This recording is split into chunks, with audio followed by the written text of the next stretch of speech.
Butuh 8 tahun polisi akhirnya menangkap Peggy alias Peron, salah satu dari 3 buron pelaku pembunuhan Vina. Polisi sebut alami kendala menangkap Peggy alias Peron lantaran kerap berpindah tempat dan berganti nama. Polda Jawa Barat mengatakan Peggy diduga otak dari aksi pembunuhan Vina dan Eki.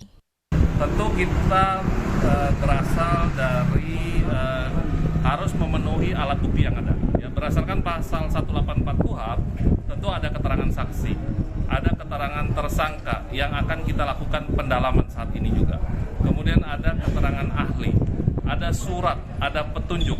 Inilah upaya yang harus kami penuhi dalam proses penyidikan, sehingga kita telah melakukan langkah-langkah, termasuk sejak kemarin juga kita melakukan pemeriksaan ya terhadap terpidana yang saat ini berada di lapas. Sudah kita lakukan pemeriksaan dan saat ini kita berhasil menangkap 1 DPO. Tak lama ditangkap, Polda Jawa Barat bersama Polresta Cirebon langsung melakukan penggeledahan di kediaman Peggy alias Peron. Rumah yang berada di Kecamatan Talun, Kabupaten Cirebon ini digeledah polisi Rabu kemarin. Penggeledahan dilakukan di kediaman yang ada di belakang. Itu yang kita cari adalah bukti-bukti yang sekiranya dapat membantu membuat terang proses penyidikan yang sedang kita tangani. Di sini adalah lokasi atau alamat yang merupakan kediaman berdiam daripada saudara P. Dah, itu aja. Ada berapa orang? Ada berapa orang yang ditemui Pak Kaseda? Yang ditemui berapa orang? Di dalam tadi ada 3 orang. Ya. Siapa aja itu? Tentunya pihak keluarga, kemudian juga ada beberapa saksi. Bisa dipastikan itu tidak salah tangkap? Insya Allah. Terkait penggeledahan, Ketua RT tempat Peggy dan keluarganya tinggal, Aris Lesmana bilang, polisi menyita sejumlah dokumen dari rumah Peggy. Aris menambahkan, Peggy alias Peron merupakan sosok tertutup dan jarang bergaul dengan warga sekitar. Kifayah ada orang meninggal juga nggak pernah keluar. Nggak pernah keluar lah dengan golongan kita tuh. Terakhir sih. Saya kan ikut penyidik jadi dampingnya otomatis ngeliat. Apa aja Pak yang dilihat? Ya paling bukti yang menguatkan sosok pribadi Peggy aja mas. Rapot ya? Model rapor. Terus? Kayak gitu terus. Untuk keluarga lah, model-model kayak gitu aja. Kasus ini terjadi pada 27 Agustus tahun 2016 silam. Tak lama berselang, polisi menetapkan 11 orang sebagai tersangka, namun 3 tersangka melarikan diri alias buron. Sejak Oktober 2016 hingga Mei 2017, 8 tersangka diajukan ke pengadilan dan divonis penjara seumur hidup dan 1 tersangka divonis 8 tahun penjara. Ke-8 terpidana sempat mengajukan gerasi pada 2019 silam, namun ditolak. Kasus ini kembali menjadi perbincangan publik usai film bergenre horor dengan judul Vina Sebelum 7 Hari tayang. Dukungan untuk mengungkap secara tuntas kasus pembunuhan Vina terus bergulir lantaran menyisakan sejumlah tanda tanya dan menggugah kesadaran publik untuk pentingnya keadilan. Tim Liputan, Kompas TV.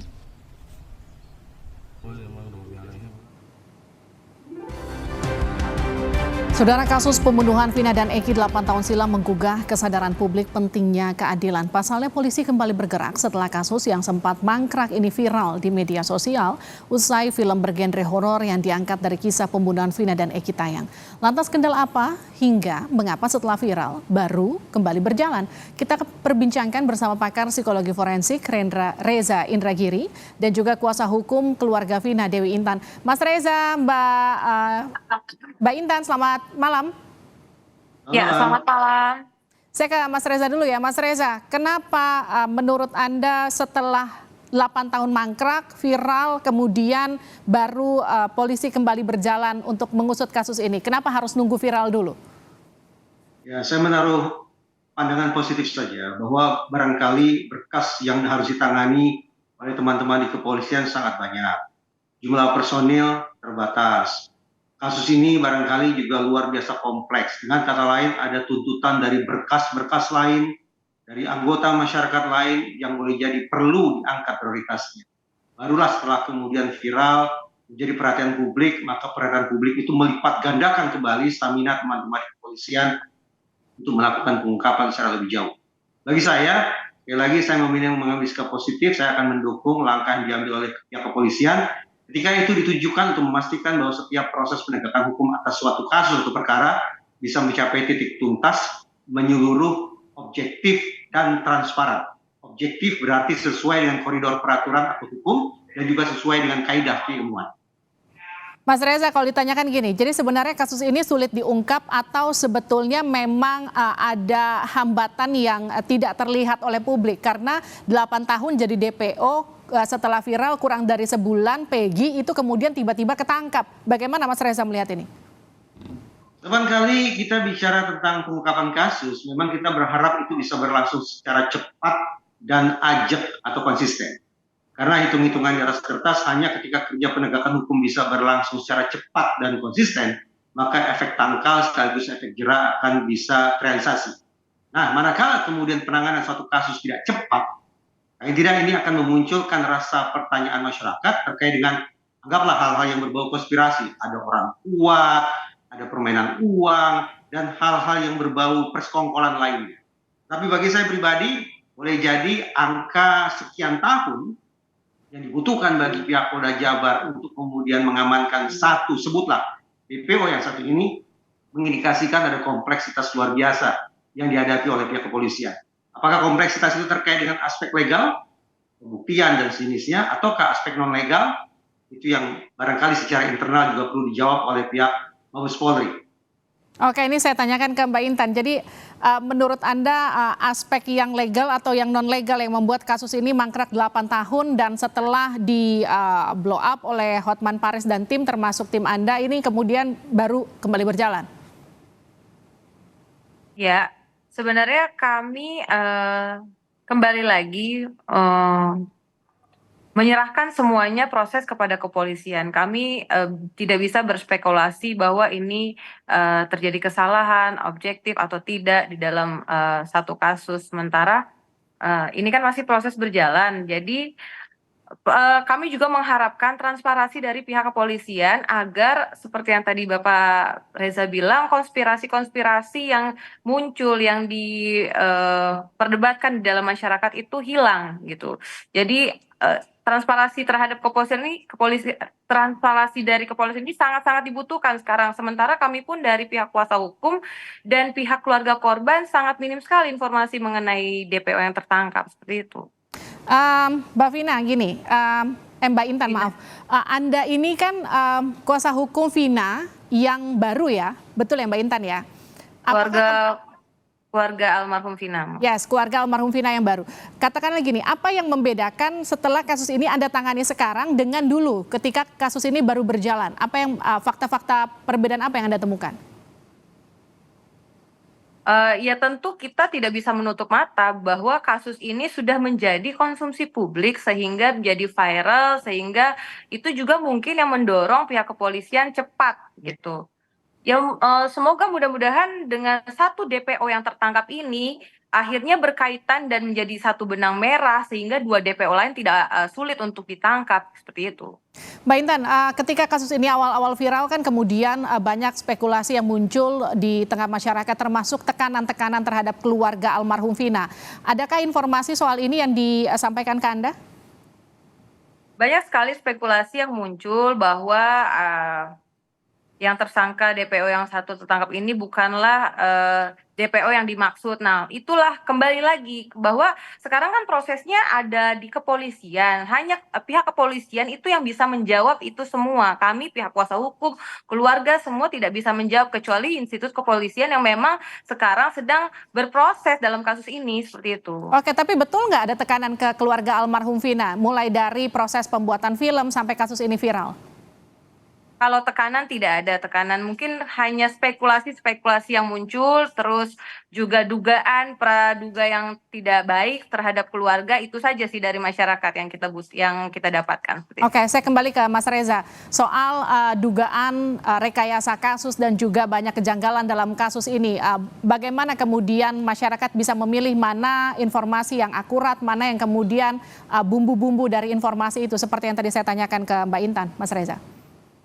Ekspektasi saya ke citizen dan netizen sebetulnya sama dengan ekspektasi saya ke teman-teman di kepolisian. bahwa tidak sepatutnya kita memperdebatkan terlalu panjang tentang pengakuan, membongkar pengakuan, membongkar keterangan, menurut saya di nomor sekiankan saja. Karena ujung-ujungnya kita berhadapan dengan pertanyaan tidak akan pernah selesai. Layak dipercaya atau tidak layak dipercaya. Sebagai gantinya, mari kita berfokus saja pada proses pembuktian. Karena kita tentu bersepakat proses penegakan hukum memang hanya boleh bekerja di atas mekanisme pembuktian. Dalam perbincangan di Kompas TV beberapa waktu lalu pernah saya katakan adanya 3 loopholes atau 3 pertanyaan terkait dengan kualitas penegakan hukum yang berporoskan pada isu tentang seberapa jauh penerapan uji saintifik pada kasus ini. Yang ingin saya rekomendasikan adalah mudah-mudahan adanya tanda tanya terkait dengan sejumlah loopholes, ditambah lagi dengan desakan sedemikian hebat dari citizen dan netizen, ini membuat teman-teman di kepolisian tetap istiqomah untuk menjalankan proses penegakan hukum secara profesional. Jangan sampai kemudian situasi yang penuh tekanan ini membuat teman-teman kehabisan stamina, kehabisan kesabaran, sampai kemudian melakukan pemeriksaan yang terkesan abusif, menyiksa, melakukan kekejaman terhadap orang yang sedang diinterogasi. Masih teringat oleh kita foto sejumlah terpidana, saat itu barangkali mereka masih berstatus sebagai tersangka dalam kondisi babak belur, yang oleh para penasihat hukum mereka disebut sebagai akibat ulah oknum penegakan hukum selama para tersangka itu menjalani pemeriksaan, tanda petik. Oleh karena itu mudah-mudahan perlakuan serupa, perlakuan yang terkesan abusif atau menyiksa itu tidak terjadi pada DPO, dan tetap saya mendukung adanya proses penegakan hukum yang tuntas, menyeluruh, objektif, dan transparan. Nah, itu yang kemudian ingin saya tanyakan kembali. Ketika kasus ini kembali menyeruak, teriakan-teriakan yang dulu sempat hilang itu muncul lagi soal tadi dugaan penyiksaan terhadap para tersangka yang sekarang sudah jadi terpidana begitu. Dugaan pemaksaan untuk mengaku sampai kemudian ada bahkan kemarin salah satu kuasa hukum Ibu Widya Ningsih yang bahkan menyatakan kliennya tidak mengaku, tidak mau tanda tangan, tapi kemudian prosesnya tetap berjalan dan sekarang jadi terpidana begitu. Bagaimana Anda melihat kasus ini sekarang yang kemudian mulai muncul satu persatu? Saya pikir ada 2 kerja yang harus dilakukan secara simultan oleh pihak kepolisian. Pertama, sudah barang tentu untuk sekali lagi mengungkap kasus ini yang berkutat pada 2 pertanyaan. Benarkah terjadi perkosaan dan benarkah terjadi pembunuhan? Ini sudah sepatutnya hanya ditangani oleh satuan kerja reskrimum, bukan oleh satuan kerja yang lain. Hanya boleh oleh satuan reskrimum. Itu agenda kerja yang penting. Sementara secara simultan, secara internal, pihak kepolisian pun menurut saya harus melakukan kajian. Kenapa kasus tentang perkosaan dan pembunuhan, sebutlah demikian, menjadi sedemikian pelik untuk dipecahkan. Termasuk lambannya waktu yang dibutuhkan untuk menangkap atau mengamankan seorang DPO, ini juga menurut saya memunculkan pertanyaan tentang apakah ini berurat akar pada masalah kompetensi personil atau justru bersendikan pada problem integritas personil. Nah, untuk itu dia. menjawab pertanyaan-pertanyaan ini, tak lain tak bukan memang divisi internal Mabes Polri yang harus turun tangan. Lambatnya penetapan dan penangkapan terhadap DPO. Ada 3 DPO sebelumnya, 1 sudah tertangkap. Anda yakin nggak kasus ini akan clear? Semua DPO itu akan tertangkap dalam waktu dekat? Tertangkap atau tidak tertangkap, bermanfaat atau tidak bermanfaat, sejujurnya saya masih mempertanyakan itu semua. Karena saya hingga saat ini belum bisa memiliki gambaran sederhana tentang peran dari masing-masing DPO itu terhadap situasi yang saya sebut tadi, apakah benar terjadi pembunuhan dan apakah benar terjadi perkosaan. Ambil contoh, ketika 3 orang atau 4 orang itu berhasil diamankan nantinya, pertanyaannya apakah mereka melakukan perkosaan?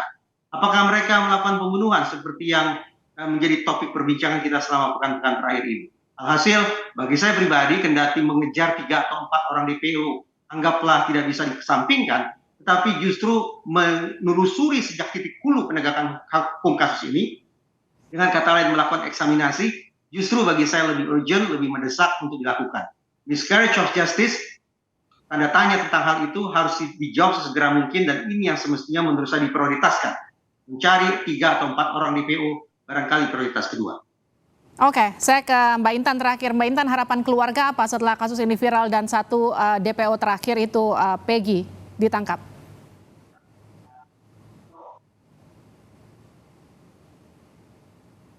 Sorry. Tentu harapan keluarga proses yang lainnya segera tercapai, dalam arti kedua DPO lainnya segera didapatkan dari hasil penangkapan satu DPO ini gitu, seperti itu Mbak.